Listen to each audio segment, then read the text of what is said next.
सप्रेम जय भीम बहुजन संघटक या फेसबुक पेजवर पुन्हा आज मला बोलायची संधी मिळत आहे आणि माझी सगळ्या ऐकणाऱ्या रसिक प्रेक्षकांना नम्र विनंती आहे की आता जे 2024च्या निवडणुकीचं वातावरण सगळ्या देशभर तापलं असताना आणि आपल्याला सगळ्यांना माहीत आहे की ही निवडणूक अतिशय महत्त्वाची आहे, अशा सगळ्या बातम्या चहूकडून 24 तास फिरत असताना आपण काय निर्णय घ्यायला पाहिजे हा विचार माझ्या मनात आला आणि मी वाचत असताना माझ्या लक्षात आलं की ही निवडणूक अटीतटीची आहे. ही निवडणूक भाजपच्या विरोधात आहे, कारण भाजप ही सत्तेत असलेला पक्ष आहे. त्याची सगळी बौद्धिक रचना RSS नावाची संघटना करत आहे. त्याच्यामध्ये असलेले सगळे कार्यकर्ते हे संघाचे एकनिष्ठ सेवक आहे, मग ते कुठल्याही जातीपंथाचे असो. आणि त्या संघटनेमध्ये ते राजकारणासाठी 1 दिवसाचं काम करत नाही किंवा 1 महिन्याचं काम करत नाही. जशा बाकीच्या पक्षांच्या सगळ्या कार्यकर्त्यांनी फक्त 1 महिन्याचं काम करायचं ठरवलं. निवडणुका जाहीर झाल्या की यांची कामं सुरू होतात आणि निवडणुका संपल्या की काय मागण्या, काय विवेचनं याचा त्यांना विसर पडतो. हा आतापर्यंतचा इतिहास सर्वसामान्य जनतेचा आपल्याला माहिती आहे. हे असं असताना यावेळी जर ही निवडणूक अटीतटीची आहे असं आपल्याला वाटते, तर ही अटीतटीची का आहे हा प्रश्न आपल्याला विचारता आला पाहिजे. का बरं अटीतटीची आहे? तर सांगण्यात आलं की BJPने भारताचं संविधान हे संपवायचं आहे म्हणून ही निवडणूक अटीतटीची केलेली आहे. BJPमध्ये असलेले काही खासदार इस बार 400 पार असं जेव्हा म्हणतात तेव्हा त्याच्यातला एक खासदार असं म्हणतो की आम्हाला 400 उमेदवार, 400 लोकसभेचे सांसद याच्यासाठी पाहिजे की आम्हाला या देशाचं डॉक्टर बाबासाहेब आंबेडकरांनी लिहिलेलं संविधान संपवायचं आहे.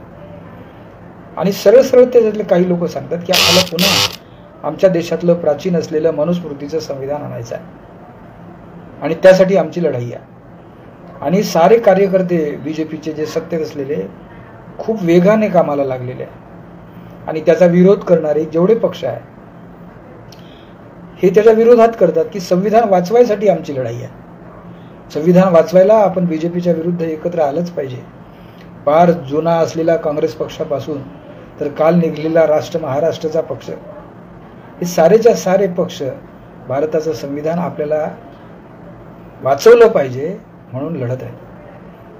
आता खरी गोष्ट अशी आहे का भारताचं संविधान वाचवलं पाहिजे म्हणजे भारताचं संविधान आता मेलं आहे का, किंवा आता ते मरणार आहे का, आता ते संपणार आहे का? आपण थोडा विचार केला पाहिजे. तो विचार यासाठी केला पाहिजे मित्रहो की आंबेडकरी विचारांचे लोक, आंबेडकरांमुळे मोठे झालेले लोक, आंबेडकरांच्यामुळे, त्यांच्या कायद्यांमुळे, त्यांच्या संविधानातील कलमांमुळे ज्यांना शिक्षणाची संधी मिळाली आणि जे उच्च श्रेणीच्या पदावर विराजमान झाले, जे स्वतःला आंबेडकरी विचारवंत म्हणतात, ते अर्थतज्ञ असतील, समाजशास्त्रज्ञ असतील, प्रशासकीय सेवेतले IAS IPS अधिकारी असतील किंवा सामान्य राजकारणी लोक असतील, ते सगळेच्या सगळे एकजात असे निघाले आहेत की BJPला हरवायचंच आहे. आणि कारण आता BJP पासून संविधान वाचवायचं आहे. यावेळी जर BJP जिंकून आली तर ते संविधान खतम करतील आणि पुढे लोकशाही राहणार नाही, निवडणुका होणार नाही, अशा सगळ्याच्या सगळ्या बातम्या येत आहेत. ह्या बातम्या कदाचित खऱ्या असतील, पण ह्या बातम्या आता तर बातम्याच आहेत ना. मग ह्या बातम्या जर करायच्या असतील तर आपल्या संविधानाबद्दल आपल्याला माहिती असली पाहिजे की नाही. मग आता आपण विचार केला पाहिजे की भारतीय संविधानाने जी रचना तयार करून दिली होती त्या रचनेतील त्या कलमानुसार आपल्या देशाचं सरकार 1950 पासून वागत आहे का? 1950 साली या देशाचं सरकारने संविधान लागू केलं आणि 1952 साली पहिल्या निवडणुका झाल्या. तेव्हापासून दर 5 वर्षांनी निवडणुका होत आहेत. प्रशासकीय अधिकारी बसलेले आहेत, ते या देशाचं सरकार चालवत आहेत. हे संविधानाप्रमाणे चालवणारं सरकार त्याच संविधानामधल्या एका कलमानुसार संविधानामध्ये अमेंडमेंट करण्याचा, संविधानामध्ये दुरुस्त्या करण्याचा, संविधानामध्ये बदल करण्याचा, कलमामध्ये बदल करण्याचा अधिकार त्यांनी संसदेला दिलेला आहे. त्यानुसार आतापर्यंत म्हणजे संविधान लागू झालेल्या 1950 पासून तर 2024 पर्यंत किती संविधानाच्या कलमांमध्ये बदल झाले, दुरुस्त्या झाल्या मित्र हो? 124 घटना दुरुस्त्या आतापर्यंत झाल्या. ज्या 124 घटना दुरुस्त्या ज्या सरकारांनी केल्या, मग ते काँग्रेसचं असो, बीजेपीचं असो, बाकीच्या इतर अलायन्सचं असो, त्यांनी ह्या घटना दुरुस्त्या केल्या ना. मग घटना दुरुस्त्या केल्या म्हणजे मग संविधान बदलायला सुरुवात नाही केली का त्यांनी? उदाहरणार्थ सगळ्यात महत्त्वाचा प्रश्न जो मला नेहमी भेडसावत असतो तो असा आहे की बाबासाहेब आंबेडकरांनी या देशातील सर्व लोकांना, सर्व लहान मुलांना शिक्षण मिळालंच पाहिजे, ते सक्तीचं केलं. आणि म्हणून कोणत्याही 14 वर्षाखालच्या मुलाचं शिक्षण बंद पडू नये, त्याला जबरदस्तीने शिक्षणाच्या प्रवाहात आणलं पाहिजे. यासाठी जे भारतीय संविधानातलं कलम 45 तयार केलं होतं की त्या कलमानुसार काय लिहिलं होतं? त्या कलमानुसार लिहिलं होतं का या देशातील 14 वर्षाच्या खालील सर्व बालकांना मोफत आणि सक्तीचं शिक्षण दिलं जाईल आणि ही सर्व जबाबदारी केंद्र सरकार आणि राज्य सरकारांची राहील. हे कलम होतं. या कलमानुसार 2004 पर्यंत आपल्या देशाच्या शिक्षण प्रवाहामध्ये 14 वर्षाखालील मुलं शिकत होती. पण मधातच काय झालं? हे प्राथमिक शिक्षण जे सरकारने करायचं होतं, ज्याची सरकारची जबाबदारी होती, त्या सरकारने शिक्षणाचं खासगीकरण करायला सुरुवात केली. त्यावेळी कोणाचं सरकार होतं? त्यावेळी सुद्धा काँग्रेस सरकारचं सरकार होतं. मग जर हे काँग्रेस सरकारचं सरकार होतं आणि हे 45व कलम बीजेपीच्या सरकारने रद्द केलं, त्याच्यानंतर ते दुरुस्त का नाही करण्यात आलं? आता शिक्षण हे मूलभूत हक्क सांगितला. आता लहान मुलांचं शिक्षण, लहान मुलाला कसं माहित की माझा हा मूलभूत हक्क आहे? मूलभूत हक्क हे त्या नागरिकाने, त्या व्यक्तीने स्वतः वापरायचे असतात, कारण तो त्याचा अधिकार असतो, तो वापरेल किंवा न वापरेल. पण जर सरकारचा अधिकार असेल आणि सरकारची जबाबदारी असेल आणि सरकारचं उत्तरदायित्व असेल, या देशातील 14 वर्ष वयाच्या मुलांना मोफत आणि सक्तीचं शिक्षण दिलं पाहिजे, तर मग ते का बंद केलं? खाजगी शाळांमध्ये का दिलं? बरं, खाजगी शाळांची जबाबदारी जी सरकारने घ्यायला पाहिजे त्या स्वयंअर्थसहाय्यित केल्या, विना अनुदानित केल्या, कायम विना अनुदानित केल्या. म्हणजे हे काय भानगड आहे? म्हणजे सरकारी शिक्षणाचं खाजगीकरण झालं. आणि जेव्हा शिक्षणाचं खाजगीकरण होते त्यावेळी त्या शिक्षणाचा व्यापार होतो. मग व्यापाराचं शिक्षण झालं. ज्या लोकांकडे पैसे असतील तेच चांगल्या शाळांमध्ये जातील आणि ज्या लोकांमध्ये पैसेच नाहीत ते कोणत्या शाळेत जातील? कुठे जातील? कुठे आहे 45 कलम? त्यावेळी बाबासाहेब आंबेडकरांच्या घटनेला नख लावला आहे असं कोणी म्हटलं नाही. संविधानाची समीक्षा करायची आहे असं जेव्हा एखादं सरकार म्हणतं त्यावेळी कोणी बोलत नाही की संविधान एवढं 2 वर्ष 18 महिन्यांनी ते चालत होतं. साऱ्या बॅरिस्टर असलेल्या संविधान सभेतील व्यक्तींनी, सभासदांनी ते मंजूर केलं होतं. त्यावेळी त्याची घटनाची समीक्षा करायची हा कोणाचा नियम आला? त्यावेळी कोणी बोललं नाही. आणि आता मात्र सगळेच्या सगळे बोलत आहेत. आणि सगळ्यात जास्त कोण बोलत आहेत? या निवडणुकीमध्ये सगळ्यात जास्त कोण बोलत आहे? माझ्या वाचनात असं आलं आणि मी ज्या पोस्ट पाहिल्या मला धक्का बसला. सगळे आंबेडकरी विचारांचे लोक, आंबेडकरांमुळे ज्यांना शिकायला मिळालं, उच्च पदावर नोकऱ्या मिळाल्या, उच्च श्रेणीवर जायला मिळालं, पदावर बसायला मिळालं, ते लोक हे म्हणतात की आता संविधान बदलणार आहे म्हणून आपण बीजेपीला हरवलं पाहिजे. हे अर्धवाक्य बरोबर आहे की बीजेपीला हरवणं हे करावंच लागणार आहे. पण बीजेपीला हरवणं म्हणजे मग कोणाला निवडून आणणं हा विचार केला पाहिजे की नाही? मग बातमी येते की बीजेपीला हरवायसाठी महाविकास आघाडीला म्हणजे अलायन्सला, विशेषतः महाराष्ट्रातल्या शिवसेनेला, राष्ट्रवादी काँग्रेसला आणि काँग्रेसला मतदान केलं पाहिजे. उरलेल्या कोणत्याही पक्षाचं मतदान करू नये. उलट त्यात असं लिहिलंय की आंबेडकरवादी असलेले बीएसपी आणि वंचित बहुजन आघाडी या पक्षांना सुद्धा मतदान करू नये, तर काँग्रेसला आणि राष्ट्रवादी काँग्रेसला किंवा शिवसेनेला मतदान केलं पाहिजे. आता हे जे शिकलेले लोक आहेत, इतक्या संघटना आहेत, त्यांची नावं घेणं सुद्धा माझ्याकडे जीवाकडे येते. यांनी कधी अभ्यासलं का? हे अर्थशास्त्राचे तज्ज्ञ आहेत, समाजशास्त्राचे तज्ज्ञ आहेत. या लोकांनी पाहिलं का कधी बाबासाहेबांचा अर्थशास्त्राविषयीचा जो दृष्टिकोन आहे जो त्यांनी संविधानात लिहिला, त्या संविधानाचं काय झालं? बाबासाहेबांनी वित्त आयोगाची निर्मिती केली होती. या वित्त आयोगाचं आता काय झालं? वित्त आयोगाचा निधी आयोग झाला. म्हणजे वित्त आयोग म्हणजे पैशाची रचना, पैशाची गोष्ट, आणि निधी आयोग म्हणजे देणगी देणाऱ्यांचा, किती निधी देतात त्याच्याबद्दलचा आयोग. एकदम स्ट्रक्चर बदलवलं. हे तेव्हा संविधानाचा खात्मा नाही केला का? जाऊ दे. त्याच्यानंतर बाबासाहेब आंबेडकरांच्या प्रॉब्लेम ऑफ रुपीज मुळे 1935 साली भारतामध्ये पैशाचं चलन कसं असलं पाहिजे आणि त्याचं विनिमय कसं असलं पाहिजे आणि पैसा कोणत्या स्टँडर्डने वापरला पाहिजे यासाठी भारतीय रिझर्व्हेशन बँकेची स्थापना झाली. या रिझर्व्ह बँकेचं काय झालं? रिझर्व्ह बँकेचा गव्हर्नर हा अर्थशास्त्राचा तज्ज्ञ असला पाहिजे की नाही? त्याला अर्थशास्त्र आलं पाहिजे की नाही? तो जर इतिहासाचा तज्ज्ञ असेल आणि तो गव्हर्नर असेल आणि तो सरकारने ठेवलेला असेल तर सरकारला जसं पाहिजे तसंच वागेल तो. म्हणून मनात वाटेल त्या बँकांची कर्ज माफ करायची, मनात वाटेल त्या भांडवलदारांची कर्ज माफ करायची आणि जास्तीचा टॅक्स लावायचा, भूर्दंड सामान्य पब्लिकवर बसवायचा. हे रिझर्व्ह बँकेचं काम आहे. बातम्या येतात की रिझर्व्ह बँकेने छापलेल्या नोटा परभारे बँकेच्या कोठारात न जाता बाहेर पडल्या जातात, त्या पकडल्या जातात. त्यावेळी भारतीय संविधानाचा हे कलम खतम नाही होत. जाऊ द्या. जे निवडणूक आयोग बाबासाहेब आंबेडकरांनी संविधानात लिहिलं का निवडणूक आयोग कसा असला पाहिजे? निवडणूक आयोग हा निरपेक्ष असला पाहिजे, देशहित त्याला सर्वप्रथम असलं पाहिजे असं कलमात लिहिलेलं असताना या कलमामध्ये अमेंडमेंट कोणी केली? त्यावेळी हे कुठे गेले होते सगळे बाबासाहेब आंबेडकरांचे शिकलेले लोक? ज्यावेळी त्या निवडणूक आयोगामध्ये सर्वोच्च न्यायालयाचा सरन्यायाधीश, सत्तेवरचा पंतप्रधान आणि विरोधी पक्षाचा पक्षनेता हे 3 विचारांचे लोक एकत्र येऊन जो निर्णय घेतील आणि तो निर्णय प्रशासकीय रीतीने योग्य रीतीने असला पाहिजे ही ज्यांची गोष्ट होती, त्यावेळी याच्यामध्ये अमेंडमेंट करून सर्वोच्च न्यायालयाच्या न्यायाधीशाला हाकलून टाकलं. त्यावेळी संविधानाचा खतमा नाही झाला का? आणि एक कॅबिनेट मिनिस्टर आणि एक प्राईम मिनिस्टर आणि एक बिचारा विरोधी पक्षाचा नेता, बहुमत कोणाचा निर्णय होईल? आणि म्हणून मग या लोकसेवा आयोगाचं निवडणूक आयोगाचं काय झालं? तेव्हा संविधान खतम नाही झालं. प्रशासकीय यंत्रणेमध्ये उच्च दर्जाचे श्रेणीचे अधिकारी, उच्च शिकलेले अधिकारी आले पाहिजे. म्हणून लोकसेवा आयोग आणि राज्य लोकसेवा आयोगाची रचना भारतीय संविधानाने केली. त्या लोकसेवा आयोगाने काय केलं? साऱ्या पक्षांचं कंत्राटीकरण करून टाकलं आणि खासगी कंपन्यांना परीक्षा दिल्या. काय होणार? दरवर्षीच्या कोणत्याही परीक्षेमध्ये पेपर फुटतात, ते प्रकरण येतात. कितीतरी पोरं पास होतात, तेवढ्या नोकऱ्या उपलब्ध होत नाहीत.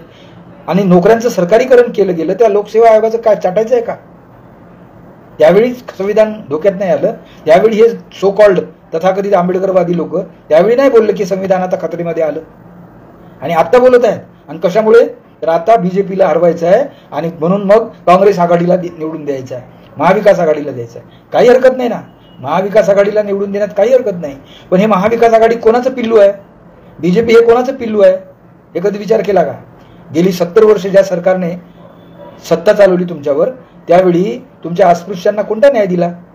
एखाद्या व्यक्तीला मोठं करायचं म्हणजे त्याचा कॅबिनेट मिनिस्टर करायचा, रामदास आठवले करायचा आणि त्याला लाचार करायचं.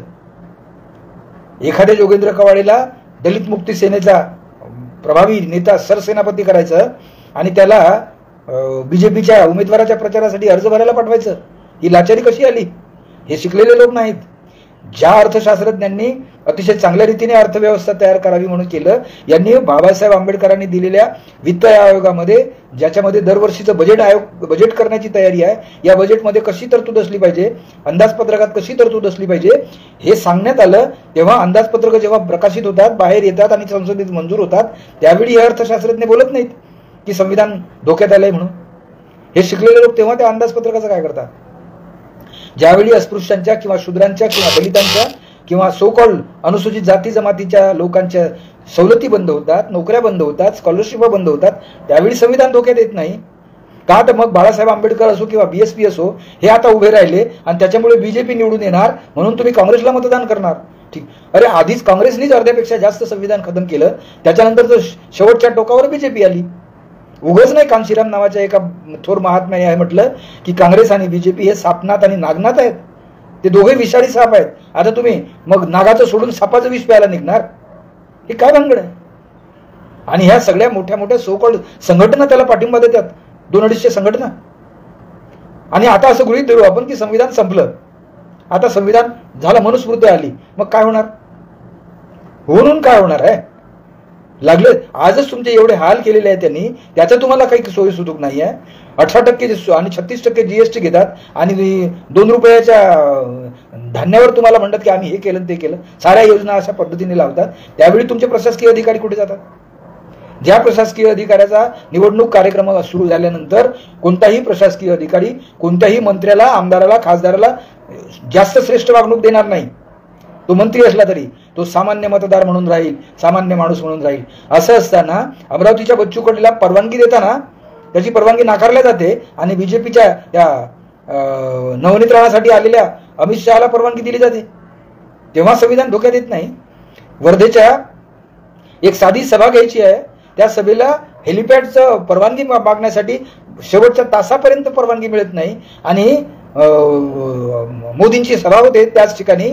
त्यावेळी त्याला विधानसभा परवानगी तुम्ही हे करता, कुठे निवडणूक आयोगाचे काम करणं? तेव्हा संविधान धोक्यात येत नाही, त्यावेळी काही लक्षात येत नाही. आणि बस का तर BSPला मतदान करू नका, वंचित बहुजन आघाडीला. BSP कोण आहे? वंचित बहुजन आघाडी कोण आहे? हे त्या याचे का त्याच्यामुळे ते जर उभे राहिले म्हणाले तर बीजेपीला फायदा होईल. असा कसा बीजेपीला फायदा होईल? तुम्ही आंबेडकरी विचारांचे आहात ना, ठीक आहे ना, नका देऊ बीजेपीला, नका देऊ. तुम्ही तुमच्या आंबेडकरी विचारांच्या लोकांना, आंबेडकरी समाजाला तुम्ही एकत्र केलंय का? तुमच्यात काय एवढे आहे? माझ्या वर्धा मतदारसंघामध्ये जेव्हा एक उमेदवार निवडून द्यायचा आहे तेव्हा तुमच्या दलित समाजाचे, बौद्ध समाजाचे 4-4 उमेदवार तुम्ही कसे उभे केले ते चालून जातात. त्यावेळी संविधान धोक्यात येत नाही, त्यावेळी बाबासाहेब आंबेडकरांचा विचार धोक्यात येत नाही. आणि जो बाळासाहेब आंबेडकर असं म्हणतो की अरे वंचितांना सत्ता द्या, वंचितांना प्रतिनिधित्व द्या, वंचितांना उमेदवाऱ्या द्या, त्यावेळी हे सारे सो कॉल ज्यांना तुम्ही पाठिंबा देताय एकही पक्ष येत नाही. बाळासाहेबच म्हणजे बाळासाहेबांनी आमच्याकडे यावं कारण आम्ही सरंजामदार आहोत, म्हणजे सरंजामी पद्धती करायची आणि त्यांना पाठिंबा द्या असं म्हणायचं. हे कुठलं तंत्र आहे? हा प्रयोग कसा यशस्वी होणार आहे? उदाहरणार्थ आमच्या मतदारसंघामध्ये काल परवा बापजाद्यापासून काँग्रेसमध्ये असलेला आमदार, माजी आमदार, आणि जेव्हा तो माजी होतो कारण तो निवडून येऊ शकत नाही, साधा एक सामान्य माणूस त्याला पाडतो, त्या माणसाला हे काँग्रेसचं तिकीट द्यायला नको होतं म्हणून राष्ट्रवादीला तिकीट देतात आणि राष्ट्रवादीमध्ये तो एका मिनिटात घुसून जातो. पहिले उमेदवारी अर्ज घेतो आणि मग राष्ट्रवादी काँग्रेस, म्हणजे त्याचं पक्षांतर करणं चालतं आणि त्याला मतदान करा. त्याच वेळी वंचित बहुजन आघाडीने नागपूरला काँग्रेसच्या उमेदवाराला पाठिंबा दिला ना. मग जर काँग्रेसच्या उमेदवाराला पाठिंबा दिला असेल नागपूरला तर काँग्रेसची जबाबदारी नव्हती अकोल्याला प्रकाश आंबेडकरला पाठिंबा द्यायची? तिथे काँग्रेसचा उमेदवार कसा उभा केला त्यांच्या विरोधात? मग हे काय नाटक आहे? आणि बरं उमेदवार उभा केला तर केला, मग चांगला करायचा ना. तो RSSचा कट्टर समर्थक, RSSचा कट्टर कार्यकर्ता तो उमेदवार केला. आणि मागच्या 3-4 निवडणुकांमध्ये बाळासाहेब आंबेडकर जेव्हा पडले त्यावेळी कोण उभे केले? सारे मुसलमान लोक उभे केले, कारण अकोल्यामध्ये मुसलमान वोटिंग जास्त आहे आणि त्याच्यामुळे बीजेपी निवडून आली. हे साधं गणित तुमच्या शिकलेल्या आंबेडकरीवादी लोकांना हे का नाही समजत? बरं बाळासाहेब आंबेडकरांनी कधी कोणाची लाचारी केली, लांगुलचालन केलं का? आणि ते बीजेपीची बी टीम आहे, बीजेपीची बी टीम आहे. अरे बीजेपीची बी टीम आहे म्हणजे नेमकं काय आहे? त्यांनी पैसा खाल्ला, त्यांनी जबाबदारी केली नाही, हा बदलला, तो उमेदवार बदलला. अमरावतीची गोष्ट तीच झाली. अमरावतीला पहिल्यांदा सुजाता आंबेडकरांनी वंचितची हे करावी म्हणून साऱ्या अमरावतीच्या आंबेडकरी लोकांनी सुजाता आंबेडकरांचं नाव सुचवलं, पण घराणेशाही नको म्हणून बाळासाहेब आंबेडकरांनी सुजाता आंबेडकरला उमेदवारी नाही दिली. आणि जेव्हा त्या कोणी प्राजक्ता पिल्लेवान नावाची खाटीक समाजाची मुलगी होती जिचा आंतरजातीय विवाह झालेला होता, तिला उमेदवारी दिली आणि शेवटच्या क्षणापर्यंत तिने लक्षात येऊ दिलं नाही आणि आपला नवरा सांगतो म्हणून तिची उमेदवारी मागे घेतली. बरं झालं ऐनवेळी आनंदराज आंबेडकरांनी तिथे आपला अर्ज दाखल केला. त्यावेळी धोक्यात नाही आली तुमचं संविधान, त्यावेळी तुमचा आंबेडकरी विचार धोक्यात नाही आला. हे काय भानगड आहे? हे आपल्या लक्षात येतंय काय की आपण गुलामीसाठी लाचार झालेले लोक आहोत, सोकाळ उच्च शिक्षित लोक आहोत? हे आपल्या कसं लक्षात येत नाही? बाळासाहेब आंबेडकरांनी दिलेले, मला सांगा या महाविकास आघाडीने महाराष्ट्रामध्ये एक तरी मुसलमान उमेदवार उभा केला का हो? कारण मुसलमानांचं 11% मत आहे महाराष्ट्रात, त्यांना एखादा तरी प्रतिनिधित्व का नाही दिला? त्यावेळी म्हणजे बीजेपी धोक्यात नाही आली. बीजेपीने कोणत्या मुसलमानांना केलं? जो धर्मवादी पक्ष आहे, जो हिंदुत्वादी पक्ष आहे असं म्हणतो, त्याने जर मुसलमानांना प्रभावितच केलं नाही आणि सोकॉल सरंजामदारांनाच त्याच लोकांना उमेदवारी दिली, म्हणजे मग लोकशाही धोक्यात नाही आली. तेव्हा संविधान धोक्यात नाही आलं का? तर बाळासाहेब आंबेडकर उभे राहिले, BSP उभे राहिले म्हणून तुमचं संविधान धोक्यात येणार आहे, कारण त्याच्यामुळे बीजेपी निवडून येणार आहे. हा कुठला तर्क आहे? येऊ द्या ना, बीजेपी निवडून येऊ द्या ना. तुमची तयारी असेल तर तुम्ही साऱ्या जेवढे आंबेडकरवादी गट, आंबेडकरवादी एवढे पक्ष आहे, अहो वर्धेमध्ये 4 सो कॉल्ड शिकलेले बुद्धिस्ट समाजाचे उमेदवार उभे राहतात. त्यावेळी धोक्यात नाही येत तुमची लोकशाही, त्यावेळी बाबासाहेब आंबेडकरांचा विचार धोक्यात येत नाही. हे काय होतं, त्यांना समजवायला कोणी येत नाही. बस आम्हाला पाठिंबा द्यायचा आहे राष्ट्रवादी काँग्रेसला, आम्हाला पाठिंबा द्यायचा आहे काँग्रेसला, आम्हाला पाठिंबा द्यायचा आहे शिवसेनेला. अहो द्या ना शिवसेनेला पाठिंबा, पण तुमच्या असं कसं लक्षात येत नाही का रिडल्स इन हिंदुइझम या प्रकरणामध्ये डॉक्टर बाबासाहेब आंबेडकरांनी लिहिलेलं रिडल्स इन हिंदुइझम या पुस्तकामध्ये हिंदू धर्माविरुद्ध आक्षेपार्ह विधान केलं म्हणून ते नाकारलं. आणि तेव्हा ते जेव्हा नाकारलं त्यावेळी तुमच्या कसं लक्षात आलं नाही की बाळासाहेब आंबेडकरांनी त्यावेळी मोर्चा काढला आणि त्यावेळी शिवसैनिकच त्या मोर्चाला अडवायला झाले होते ना. म्हणजे मग विरोध कोणाचा आहे तुमच्याकडे? शिवसेनेचा विरोध होता ना. मग त्या शिवसेनेला आता जवळ करायचं. हो त्याच्या आधी सगळ्यात पहिल्यांदा बाळासाहेब आंबेडकरांनी जवळ केलं ना त्यांना, की या आपण दोघं मिळून लढू, आपण एकेकाळी शत्रू होतो पण तुझ्या मित्रानेच तुझा घात केला, तू हे ध्यानात घेतलं नाही. 25 वर्ष तुझ्यामुळे महाराष्ट्रामध्ये बीजेपी वाढली, हे ध्यानात नाही घेतलं 25 वर्ष त्या माणसाने. आणि ज्यावेळी त्या पक्षाला त्याचा अनुभव झाला, जाणीव झाली, त्यावेळी ते म्हणतात की नाही आता ठीक आहे आपण मित्र होऊ आणि यांच्याशी लढू. ज्यांनी तुमचा विश्वासघात केला त्या बीजेपीला आपण हरवलं पाहिजे. याच्यात कुठे तुमचा हे आला हे काही समजत नाही मला. आणि तिसरी सगळ्यात महत्वाची गोष्ट की एवढी सगळी उमेदवाराची यंत्रणा आहे, तुम्ही सारे उमेदवार तपासा ना. सगळ्यात जास्त उमेदवार कोणत्या पक्षाचे, सगळे अपक्ष कोणते उभे राहिले? तुमच्याच समाजाचे आहे ना. आणि मग बाबासाहेब आंबेडकरांनी जे म्हटलं ते खरं नाही का? बाबासाहेब आंबेडकर त्याचं हिंदी विधान कांशीरामने पुढे केलं की मुझे पढे लिखे लोगों ने धोका दिया. हे आपला धोका नाही का? जे शिकलेले लोक आहेत, इंजिनियर्स आहेत, डॉक्टर्स आहेत, मेडिकलचे डॉक्टर, बाकीचे लोक आहेत, प्रशासकीय अधिकारी आहेत, हे सगळे म्हणतात की नाही आता तुम्ही काँग्रेसला मतं द्या. म्हणजे काँग्रेसची लाचारी. काँग्रेसला काय पाहिजे? म्हणजे काँग्रेस म्हणते, महाविकास आघाडी म्हणते की तुम्ही आमच्याकडे या, आम्ही तुमच्याकडे जाणार नाही. आणि वंचित बहुजन आघाडीचा एक कार्यकर्ता जेव्हा मीटिंगमध्ये जातो त्याला 2 तास बाहेर बसवण्यात येते, त्यावेळी तुमच्याकडे लक्षात येत नाही की हे अस्पृश्यता पाळतात, त्यांना दलित नकोच आहे. आणि ज्या दलितांच्या संदर्भात बाळासाहेब आंबेडकर ही भूमिका घेतात की सगळे वंचित घटक एकत्र आले पाहिजे, जाती व्यवस्था मोडून काढण्याचा हा उपाय आहे, त्यावेळी बाळासाहेबांचं विधान तुम्हाला खटकतं का? ते बरोबर नाही असं वाटतंय का? हा विचार आपण का करत नाही? हा विचार शिक्षकांनी केला पाहिजे, विचारवंतांनी केला पाहिजे, साहित्यिकांनी केला पाहिजे, लेखकांनी केला पाहिजे. आणि जे मोठे लोक झाले रावसाहेब कसबेंसारखे, ते सुद्धा म्हणतात की असं असं केलं पाहिजे. तुमचं काय योगदान आहे साहित्य लिहिण्यानंतर? प्रत्यक्ष ज्यावेळी इथे आर्वीला, आमच्याकडे आता ही गोष्ट घडली, आर्वीला जेव्हा एका दलित महिलेवर अत्याचार झाला तेव्हा अत्याचार करणारे कोण होते? सारे सरंजामदारच होते ना, जे आता निवडणुकीला उभे राहतात. खैरलांजीच्या प्रकरणामध्ये न्याय मिळवून न देणारे कोण होते? सारे सरंजामदार होते ना, ज्यांचे आता भाऊबंद आणि याच्यात उमेदवार उभे आहेत. आणि त्यांना तुम्ही पाठिंबा द्यायला लावणार? यांच्याबद्दल तर काही करणार नाही. आणि कोणत्या विचाराचा कोणता नियम आहे? अहो मला एक सांगा, तुम्ही अर्थशास्त्राचे जर चांगले विचारवंत असाल, राज्यशास्त्र तुमचं असेल, समाजशास्त्र असेल, तर मला सांगा भारताच्या अंदाजपत्रकाचा कधी विचार केला? त्रुटीचं अंदाजपत्रक कसं आलं? इलेक्ट्रोकल बॉन्डला मंजुरी कशी दिली? आतापर्यंत का माहीत होत नाही? तुम्ही बाबासाहेब आंबेडकरांपासून चालत आलेलं रेल्वेचं स्वतंत्र अंदाजपत्रक हवं, ते जेव्हा बंद केलं तेव्हा तुमच्या रक्तवाहिन्या, देशाच्या रक्तवाहिन्या गोठवल्या गेल्या, हे तुमच्या कसं लक्षात नाही आलं? साऱ्या सरकारी कंपन्या, साऱ्या सरकारी व्यवस्था तुमच्या खासगी लोकांच्या मागे लागल्या, लाचार आणि गुलाम झाल्या. त्याचं कालचं प्रचिती आली ना बच्चू कडूच्या याला, की त्याला परवानगी असून त्याला नाकारलं, आणि त्याला परवानगी नाही त्या अमित शहाची सभा करून टाकली. कुठे आहे लोकशाही? त्यावेळी लोकशाही धोक्यात नाही आली, त्यावेळी संविधान धोक्यात नाही आलं, आणि आता संविधान धोक्यात येत आहे. आपण गृहीत धरू ना, तुमचा स्वाभिमानी बाणा गेला कुठं? म्हणजे तुम्ही IAS ऑफिसर झाले, तुम्ही क्लास 1 ऑफिसर झाले, तुम्ही प्राध्यापक झाले आणि लाचार म्हणून राहिले. आणि लाचारांच्याच फौजा करायच्या असेल तर त्याच्यापेक्षा गुलामी काय वाईट आहे? आता पहिले गुलाम होतील, नंतर तुमच्या ढोंगणाला फडा बांधतील, तोंडाला गाडगे बांधतील, याच्या पलीकडे काय होणार? पण त्याच्यानंतर मग 500 महार तयार होतील ना, तेही भीमा कोरेगाव शौर्य दिवस करतील ना. तेच आता आपल्या नशिबी राहायचं आहे. जर आपण एवढे स्वाभिमानी जर झालो नाही, आपण जर लाचार असू, मग काय करायचं आहे? काय उपयोग आहे आपला?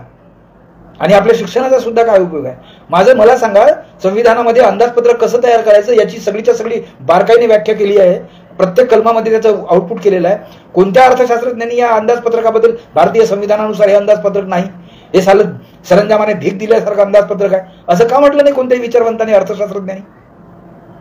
आणि हे करा. आणि हे तर इतकं भयंकर आहे की खासदाराच्या निधीतून अमक हे व्यवस्था, आमदाराच्या निधीतून अमक. अरे खासदाराचा आणि आमदाराचा निधी त्याच्या स्वतःच्या खर्चातून आला काय? त्याच्या पैशातून आला काय? कसा काय खासदाराचा आणि आमदाराचा निधी होतो?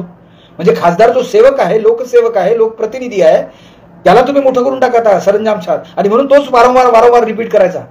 10वी आणि 12वी नापास असलेले लोक जेव्हा आमदार आणि खासदारकीसाठी उभे राहतील त्यावेळी या देशाचं काय कोण वाचेल संविधान?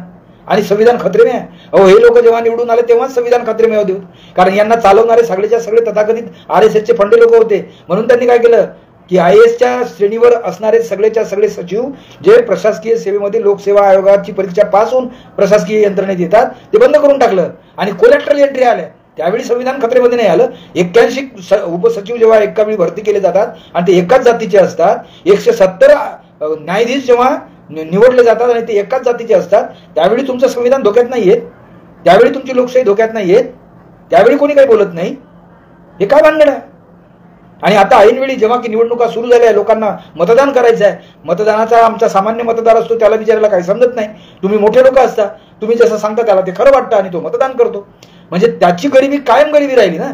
या देशातला शेतकरी कायम गरिबी राहिला. याचं कारण असं की बाबासाहेब आंबेडकरांनी दिलेला कृषी व्यवस्थेचा आराखडा या देशामध्ये कधी वापरलाच गेला नाही. तेव्हा कुठे गेले तुमचे विचारवंत? कम्युनिटी फार्म कुठे गेला? स्वामीनाथन आयोग लागू का नाही केला गेला? तेव्हा कुठे गेले तुमचे विचारवंत? हे लक्षात येते. या देशातील सगळ्या बेरोजगारांना रोजगारांना काम मिळावं म्हणून ज्या कारखाने आणि सरकारी कंपन्या उभ्या करायच्या त्या सगळ्या खासगी घशात घेतल्या आणि रेल्वेचं खासगीकरण करायचा घाट घातला. त्यावेळी हे बेरोजगार कुठे जातील? त्यावेळी कुठे जातील? त्यावेळी कुठे गेले तुमचे सोकॉल्ड आंबेडकरवादी विचारवंत? ते तर जाऊच द्या, पण ज्या आता कॉन्ट्रॅक्ट बेसिसवर नोकऱ्या आहेत, म्हणजे अग्निवीर सारखा जे देशाच्या संरक्षणासाठी असलेला नौजवान त्याला तुम्ही अग्निवीर करून 4 वर्ष 5 वर्ष नोकरी देता, त्यावेळी तुमचं संविधान धोक्यात नाही येत, त्यावेळी तुमची लोकशाही धोक्यात नाही येत, त्यावेळी कोणी बोलत नाही, त्यावेळी कोणी उठाव करत नाही. आणि बस घरात बसल्या बसल्या AC ह्याच्यात लिहून आपण आपलं व्यक्त करायचं, संघटना व्यक्त करायच्या. हे काय भानगड आहे? हे आपल्याला लाचार, आपलं प्रदर्शन आहे लाचारीचं. आपण कितीही मोठे 30 मार्क असू, पण आपण त्यांना माहित आहे हे गुलाम म्हणजे गुलामच राहतात. यांना गुलामीत राहायची जगण्याची हौस आहे. आणि ती हौस या अशा पोस्ट वाचून, अशा पद्धतीच्या बातम्या ऐकून आमच्या लक्षात येतं. अरे ज्या माणसाने आयुष्यभर अंधश्रद्धा निर्मूलनासाठी काम केलं, त्या माणसाने बाळासाहेब आंबेडकरांचं चुकलं याच्यासाठी विशेष सभा घ्यायच्या आणि काय म्हणायचं की नाही बीजेपीला हरवायचं आहे. अरे बीजेपीला हरवणारा बीजेपीच्याच वंशाचा माणूस आहे, तो कसं काय हे करेल? तो पत्रकार असेल, तो अंधश्रद्धा निर्मूलनाचं काम करणारा असेल, कसं वागेल? आणि निर्भय बनव ही टोळी आपल्याला अभिमानाने आता बीजेपी हरवली पाहिजे. हो ना, हरवा ना बीजेपी, पण बीजेपी हरवा तर कोणाला निवडून आणा हे तर सांगा. म्हणजे मग काँग्रेसला निवडून आणा. काँग्रेसला निवडून देण्यासाठी बीजेपीला हरवलं होतं, कम्युनिस्ट पार्टीला हरवलं होतं, आणि मग काँग्रेस जेव्हा लक्षात आलं तेव्हा काँग्रेसनेच बीजेपीला आणलं, कारण काँग्रेसमधलेच लोक आता बीजेपीमध्ये जात आहेत. हे लक्षात नाही येत तुमच्या. आणि हे सगळे करणारे RSS माइंडेड आहेत, हे लक्षात येत नाही. आपण फक्त लोकप्रतिनिधीचा चेहरा पाहतो, पण त्याची अक्कल त्याचा मालक चालवतो, आणि तो मालक RSS माइंडेड असतो, तो मनुस्मृतीवादी असतो. तो बाबासाहेबांनी सांगितल्याप्रमाणे तो कोणाची गय करत नाही स्वतःच्या स्वार्थासाठी. तो समाजकार्य कधीच करत नाही. तो केवळ स्वतःचा स्वार्थ करतो, आणि स्वतःच्या स्वार्थासाठी तो आपल्या नातेवाईकाला, आपल्या जवळच्या लोकांना सुद्धा त्याचा घात करण्यास मागे पुढे पाहत नाही. हे इतके वर्षापासून वैदिक परंपरेची संस्कृती आहे, ती संस्कृती पुन्हा वेगाने उठवत आहे. हे कधी आपल्या लक्षात येणार? आणि यासाठी आता तरी निर्धार करा मित्र हो. तुम्ही आंबेडकरांच्या नावाचा जयघोष करता, म्हणजे उद्या जर हे आंबेडकरांना देव बनवतील तर काय होईल? भगवान बुद्धाला देव बनवलंच की त्यांनी, आणि साऱ्या बुद्ध विहारांमध्ये शिवाय मूर्तीपूजा, अष्टगंध आणि वंदना आणि हार तुरे आणि अगरबत्त्या मेणबत्त्या याच्याशिवाय काय चालतं? म्हणजे देवळच झाली ना ती. देवळं ही हिंदू संस्कृतीची रचना आहे. KC ठाकरे नावाच्या प्रबोधनकाराने सांगितलं ना, धर्माची देवळे आणि देवळांचा धर्म. तीच आपण बुद्ध विहारांची परिस्थिती केली आहे ना. आणि तरी आपण मग बौद्ध, आपण बाबासाहेब आंबेडकरांचे अनुयायी. वा रे वा. बाबासाहेब आंबेडकरांचा एक तरी विचार, मला नेहमी खंत वाटते की बाबासाहेब आंबेडकरांचं संविधान लिहिलेलं आहे, त्या संविधानामध्ये we the people of India that is Bharat, आम्ही भारताचे लोक आहोत. मग आम्ही भारताचे लोक असू तर आम्ही जातीजातीमध्ये भांडणं कशाला करत आहोत? मला सांगा ना. म्हणजे जातीजातीमध्ये जेव्हा भांडणं होतात तेव्हा आंबेडकरवादी काय करतात? दलितांच्या आणि सवर्णांची भांडणं होतात तेव्हा आंबेडकरवादी काय करतात? तुम्ही थोर विचारवंत आहात ना, तेव्हा तुम्ही काय करता? तुम्ही तेव्हा मुख गिळून बसता. एवढे वकील लोक आहे आपले, ते काय करतात? एखादी केस, दलित महिलेची केस 12-12 वर्ष चालते, काय त्याचा काय उपयोग आहे? कुठे गेला आंबेडकरवाद? आणि आपण स्वतःला आंबेडकरवादी म्हणायचं, म्हणजे आंबेडकरांच्या नावाने गुणगान करायची, स्वतःची दुमडी भरायची आणि लाचाराच्या फौजेत सहभागी व्हायचं. आणि नाही आता बीजेपीला हरवायचंच आहे. तुम्हाला सांगितलं पाहिजे, 2010 साली ज्यावेळी काही समझोता झाला त्यावेळी बीजेपीच्या काही कार्यकर्त्यांनी आरएसएसच्या हे ठरवलं की 10 वर्ष तुमची सत्ता ठेवा, आता बीजेपी 10 वर्ष राहील, 10 वर्षानंतर पुन्हा तुमची सत्ता आणू. म्हणजे अलटून पालटून तेच लोक येणार, या पक्षात नाही तर त्या पक्षात. एक काळ असा पाहिला मी, जेवढे महाराष्ट्रामध्ये भारतामध्ये पक्ष होते या सगळ्यांचे अध्यक्ष ब्राह्मण समाजाचे होते. आणि त्यांचं ब्राह्मण संमेलन माझ्या वाराणसीला झालं, त्यावेळी मी तिथे हजर होतो. सारे ब्राह्मण, वसंत साठे सहित जे काँग्रेसमध्ये होते, भाई वर्धन सहित जे कम्युनिस्ट पार्टीचे होते, ते सगळे. आणि ब्राह्मण्याचा विचार, ब्राह्मण समाजाचा नायनाट कुठल्याही परिस्थितीत झाला नाही पाहिजे यासाठी सगळे SR बोंबई तिथे हे सगळे लोक त्यावेळी होते. म्हणजे ते आपल्या जातीला कसं पुढे करता येईल आणि समाजाचा घात कसा करता येईल, कारण ते त्यांची विचारधाराच हिंस्र आहे. अहो, ते हिंस्र एवढे आहेत की स्वतःच्या नेत्याला सुद्धा मारायला मागे पुढे पाहत नाहीत. ते गोपीनाथ मुंडेला मागे पुढे पाहत नाही मारायला. ते त्या काय त्याचं नाव आहे, बलराज मधोकला, त्याला मागे पुढे पाहायला पाहत नाहीत. ते तुम्हाला काय वाटते? अहो, ज्यांनी त्याला मोठं केलं त्या बाळासाहेब ठाकरेच्या शिवसेनेला तोडून टाकतात, त्यांना काही वाटत नाही त्याचं. आणि जगाच्या पाठीवर खोटं बोलणारा एकमेव समाज जर असेल तर तो ब्राह्मण समाज आहे, हे ध्यानात ठेवा. तो कितीही प्रेमाने बोलत असला, कितीही गोडी गुलाबीने बोलत असला, तरी त्याच्या हातला जो विषारी डंख आहे तो केव्हा मारेल हे सांगता येत नाही. आज तुमच्या सगळ्या प्रशासकीय सेवा जेव्हा कॉन्ट्रॅक्ट पद्धतीवर झाल्या, तुमच्या पेन्शनच्या योजना सेवा बंद झाल्या आणि एका खासदाराला 3-3 वेळा निवडून आला म्हणून 3-3 वेळा पेन्शन द्यायची, हे काय भानगड आहे? हे लोकशाहीचं तंत्र आहे? हे भारतीय संविधानात सांगितलंय? हे कोणी अंमलात आणलं? तुम्हीच निवडून दिलेले लोकप्रतिनिधी होते. त्यांनी लोकांसाठी काय काम केलंय? या देशातील महिलांसाठी काय काम केलंय? त्यांच्या सुरक्षेचं काय केलंय? दर दिवसाला जर महिलांवर अत्याचार होत असतील तर तुमची लोकशाही राहिली? तुमच्या संविधानातलं कलम राहिलं का? कायद्यापुढे स्त्री आणि पुरुष एक समान कुठे राहिलाय? आणि तुम्ही संविधान बदलवायला म्हणजे वाचवायला निघाले. अरे, संविधान वाचवायला निघाले, मोदीला हरवायचंच आहे, बीजेपीला हरवायचंच आहे, आरएसएसची विचारधारा नष्टच करायची आहे. पण तुमच्याजवळ अल्टरनेट काय आहे? म्हणजे ज्याच्या जवळून निघून बीजेपी मोठी झाली तो जर अल्टरनेट केला तर मग कांशीरामचं विधान बरोबर आहे ना, एक नाथ, एक सापनाथ आणि एक नागनाथ. मग तुम्ही कोणाला मान्यता कर देतात? हे अतिशय मनाला विधीर न करणारं हे चित्र आहे. आणि मित्र हो, आपण खरोखरच आंबेडकरी विचाराचे आहोत. स्वतःच्या मनाला विचारा, स्वतःच्या हृदयाला विचारा. ज्या बाबासाहेब आंबेडकरांमुळे मला जिवंत राहण्याचा अधिकार मिळाला, माणूस म्हणून जगण्याचा अधिकार मिळाला, त्या देशातून माणुसकी जर हद्दपार होत असेल आणि त्याचं कारण आपण आपसातले भांडणं करत आहोत हे जर असेल, तर आपल्यासारखा गुन्हेगार या देशात दुसरा कोणता असणार नाही. बौद्धांची संख्या महाराष्ट्रामध्ये 8% आहे. एकही माणूस निवडून येत नाही. 4-4 माणसं उभे राहतात, कसा निवडून येईल? आणि कोणत्याच पक्षाचा त्याला पाठिंबा नसतो. ज्याने पाठिंबा दिला तो म्हणतो अरे हे वंचित आहे. हे कधी लक्षात? हे साधं गणित आहे ना. तुम्ही भारतीय संविधानाप्रमाणे अंदाजपत्रक करत नाही. काय तो विकास? कशाला विकास म्हणायचा? समृद्धी महामार्ग बांधला की विकास होतो? शेतकऱ्याची शेतं त्याच्यात जातात. आधी हेच भांडवलदार लोक त्याची शेती विकत घेतात आणि मग सरकारला दुप्पट तिप्पट भावाने समृद्धी महामार्गासाठी देतात. त्यावेळी विकास होतो? हे कसं लक्षात येईल? ज्या महामार्गावर 25-25 अपघात, रोज अपघाताची मालिका होते आणि तिथे फक्त श्रीमंत लोकांना जाण्याचा अधिकार आहे, सायकलवाला जाऊ शकत नाही, मग स्कूटरवाला जाऊ शकत नाही, त्याला विकास म्हणायचं? विकासाची व्याख्या जी बाबासाहेब आंबेडकरांनी संविधानाच्या उद्देशपत्रिकेत लिहिली आहे की मला प्रत्येक माणसाला संधी मिळाली पाहिजे, दर्जा आणि संधीची. प्रत्येक माणूस म्हणून त्याची समता, स्वातंत्र्य, बंधुता शिल्लक राहिलं पाहिजे. यासाठी तुमची ध्येय धोरणं असली पाहिजेत, यासाठी तुमची अंदाजपत्रकं असली पाहिजेत. हे अर्थशास्त्रज्ञांना कळू नये? कोणीही निर्मला सीतारामन नावाची अर्थशास्त्रज्ञ, काय येतं तिला अर्थशास्त्राचं? तिचा नवरा तिच्या विरुद्ध बोलतो त्यावेळी तुम्हाला वाटत नाही काय? तुमच्या महाराष्ट्राचा अर्थमंत्री जो 70,000 करोड रुपयाचा घोटाळा करतो आणि आपण हे करू नये म्हणून पुन्हा बीजेपी मध्ये जातो.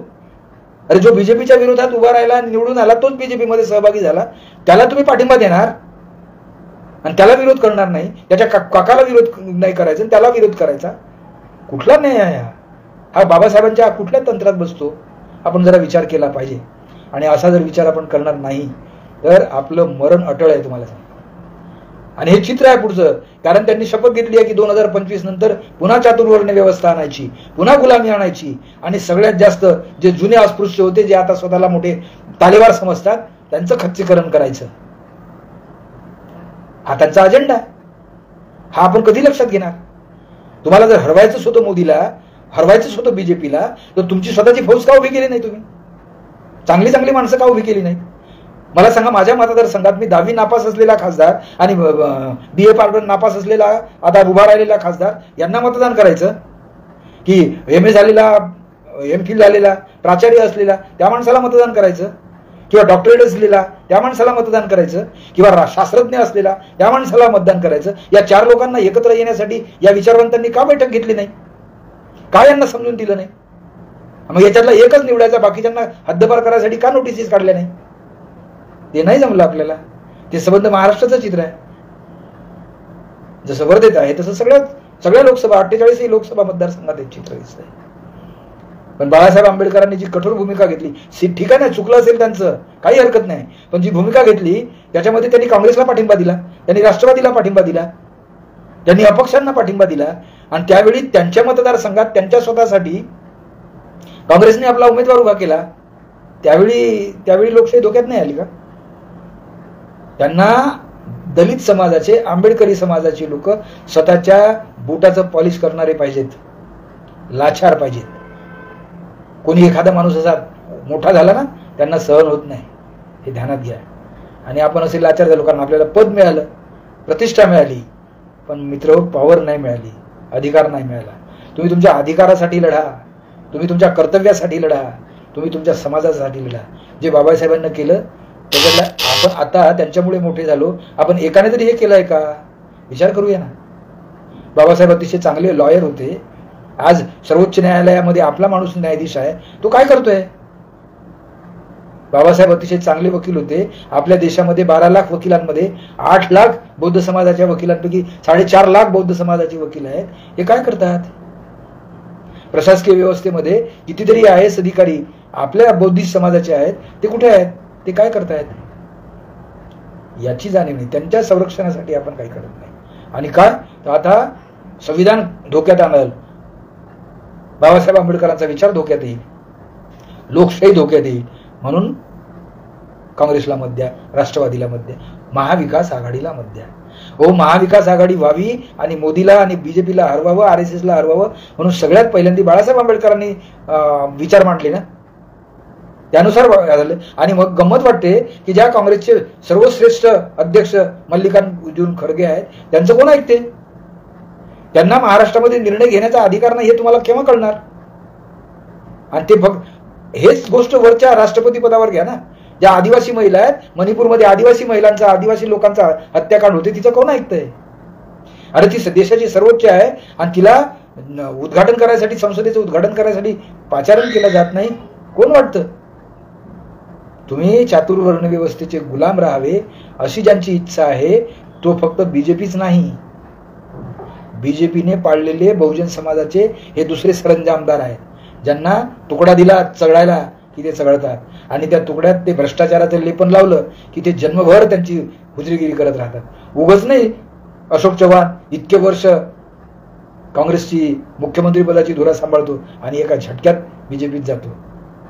लक्षात नाही येत, कारण त्याचा सगळा रेकॉर्ड त्यांच्या RSSच्या अधिकाऱ्यांनी तयार केलेला असतो, ठेवलेला असतो, त्यांना ट्रॅप केलेला असतं. आणि आपण लाचार, थोडासा तुकडा मिळाला की जमलं. बाबासाहेबांना कधी नाही केलं हे जर बाबासाहेबांचं स्वाभिमानाचं तत्व तुम्ही पाळलं असतं तर बाबासाहेबांना विधान केलेलं आहे, अरे काँग्रेस आपलं जळतं घर आहे, त्यांच्या नादी लागू नका. तुम्ही का गेले त्यांच्या नादी? तुम्ही स्वतःची फौज उभी करायची होती ना. काही हरकत नाही, आपण सोडून देऊ बाळासाहेबांना, सोडून देऊ मायावतीला. तुम्ही स्वतः विचारवंत म्हणून काय करताय? इतके वर्ष BSPची सेवा करणारा सुरेश माने स्वतःचा पक्ष काढतो, इतके वर्ष बामसेबचं काम करणारा विजय मानकर, केशव आपला वामन मिश्रा वेगवेगळे पक्ष काढतात. अरे ते तुमच्याच समाजाचे लोक आहे. जे बहुजन समाज पार्टी आज आपल्या देशात आहे, त्या बहुजन समाज पार्टीमध्ये बहुजनाचा एक सुद्धा प्रतिनिधी नाही, कार्यकर्ता नाही महाराष्ट्रात, आणि ती बहुजन समाज पार्टी. हे दुरुस्त करायसाठी आपण कधी प्रयत्न नाही केले. आपण आपसात भांडण्यात मस्त आनंदी राहतो. आणि म्हणून माझी विनंती आहे मित्रांनो, मी खूप वाईट बोललो असेल, खूप रागाचं बोललो असेल, पण याचा विचार करा, अंतर्मनात विचार करा की असं गृहीत धरून आपण की समजा बीजेपी आली, बीजेपी, काय फरक पडते? संविधान बदलवणार आहे? अरे ते 548 लोक असतील ना, त्यांच्या हाताखाली 12 लाख लोक असतील ना, 50 लाख लोक त्यांचे असिस्टंट असतील ना, 1 कोटी लोक असतील. उरलेले 139 लोक काय करणार? 139 कोटी लोक काय करणार? ते आंदोलन नाही करू शकत. 800 किसानांचं आंदोलन केलं, तो मोदी घाबरत होता, बॅरिकेड्स लावले त्याने. आज सुद्धा तो बोलताना घाबरतो. म्हणजे तुमची भीती त्याला सगळ्यात जास्त आहे आणि हुकुमशहाला जास्त भीती असते, कारण तो त्याचं अंतर्मन त्याला सांगत असतं की मी बदमाशी करत आहे, मी चुका करत आहे, मी पाप करत आहे आणि त्याचं प्रायश्चित्त मला मिळणारच आहे. साऱ्या हिटलरशहांनी, साऱ्या हुकुमशहांनी हे अनुभवलेलं आहे. आपला हुकुमशहा ते अनुभवणारच आहे, पण त्यांचं इतकं व्यवस्थित रीतीने बाउंडिंग असते एकमेकाशी, आपल्याला समजत नाही. काँग्रेसनेच सांगितलं ना, 10 वर्ष तुम्ही सत्ता घ्या, 10 वर्षानंतर आम्हाला द्या. आता ते 10 वर्षानंतर काँग्रेसच्या हवाली करणार आहे. काय फरक पडते त्यांना? प्रशासकीय अधिकारी तर तेच राहणार. आणि नाही तर मग या काँग्रेसमधलेच बीजेपी मध्ये जातील आणि त्यांचं कंबाईन सरकार बनवतील. आमचा अमरकाळे केव्हा बीजेपीत जाणार नाही आम्हाला काय माहिती.